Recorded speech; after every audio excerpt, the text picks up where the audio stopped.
வணக்கம். சொல்கிறது பிடிச்சிருந்தா எடுத்துக்கங்க, இல்லைனா விட்டுருங்க.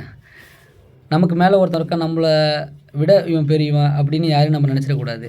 நம்ம கீழே ஒருத்தன் இருக்கான், அவனுக்கு எதுவுமே தெரியாது, இவன் ஒரு அடிமுட்டாள் அப்படின்னு நினச்சிடக்கூடாது. இங்கே எல்லாருக்குமே அறிவுங்கிறது சமமாக தான் கொடுக்கப்பட்டிருக்கு. அறிவாளிங்கிறவன் அதை அந்த நேரத்தில் பயன்படுத்தியிருப்பான். முட்டாள்னு சொல்கிறவன் அவன் அந்த நேரத்தில் சரியான நேரத்தில் அதை பயன்படுத்தாமல் விட்டுருப்பான். அவன் அறிவை பயன்படுத்தாமல் விட்டுருப்பான். அவ்வளோதானே தவிர இங்கே யாருக்கும் அறிவு இல்லை அப்படின்னு நினச்சிடக்கூடாது. யாரும் பெரிய அறிவாளின்னு நினச்சிடக்கூடாது. ஒரு சின்ன கதை.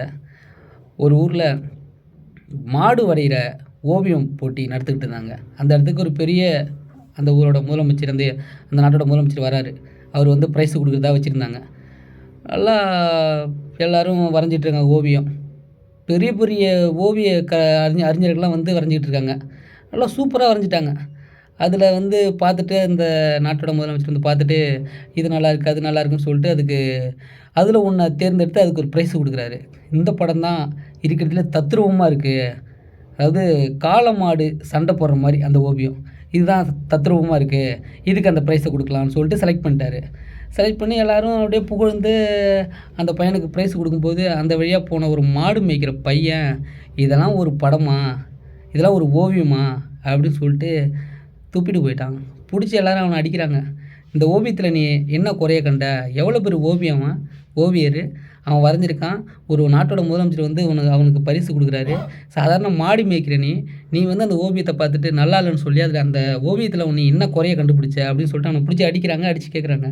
அந்த மாடு மேய்க்கிறோம் அதுக்கு சொன்னான், இந்த ஓவியத்தில் காளை மாடு 2 சண்டை போடுற மாதிரி நீங்கள் வரைஞ்சி வச்சுருக்கீங்க. காளை மாடு 2 சண்டை போடும்போது அதோட வால் கீழே தொங்கிட்டு இருக்காது, வால் தூக்கிக்கிட்டு தான் இருக்கும். நீங்கள் தொங்க விட்டு வரைஞ்சிருக்கீங்க அப்படின்னு சொன்னான். எல்லாம் அவனை பார்த்து வியந்து பார்த்தாங்க. அவ்வளோ பெரிய ஓவியம் அந்த வால் சண்டை போடும்போது மாடு வால் தூக்கிட்டு இருக்கிறது தெரியாத தொங்க விட்டு வரைஞ்சிட்டான். அந்த மாட்டோடையே பழகின அந்த மாட்டுக்காரனுக்கு அது தெரிஞ்சிருக்கு, அவ்வளோ பெரிய ஓவியனுக்கு தெரில.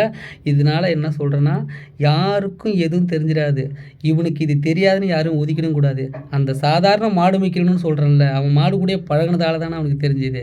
அவ்வளோ பெரிய ஓவியம் அந்த மாட்டை பற்றி தெரிஞ்சிக்காம கூட அது சண்டை போடும்போது வாழை கீழே தொங்குமா தொங்காதான்னு தெரிஞ்சிக்காம கூட வரைஞ்சிருக்கான் பார்.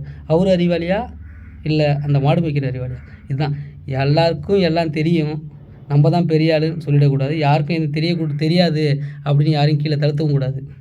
நன்றி, வணக்கம்.